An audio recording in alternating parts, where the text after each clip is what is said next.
Au reste de l'actualité, l'année écoulée a été particulièrement pluvieuse. Un avantage pour les nappes d'eau souterraines. 70% sont au-dessus des moyennes de saison, rapporte le Bureau de recherche géologique et minière dans son dernier bilan. Camille Moreau, le niveau des nappes phréatiques a rarement été aussi élevé pour un mois de juillet. C'est la deuxième fois en 30 ans que les nappes d'eau souterraines sont aussi remplies. La dernière fois, c'était en juillet 2001.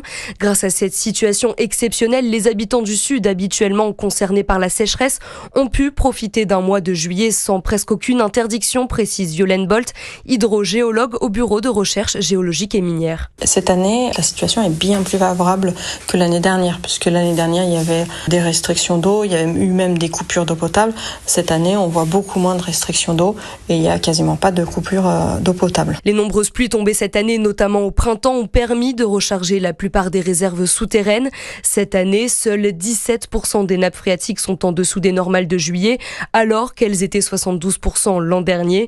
Le BRGM s'inquiète toutefois de la situation encore préoccupante dans le littoral du Roussillon, du Languedoc ou encore de la Corse. Dans ces régions où la sécheresse sévit depuis plus de 2 ans, les pluies éparses n'ont pas permis aux nappes de retrouver des niveaux satisfaisants. Merci Camille Moreau.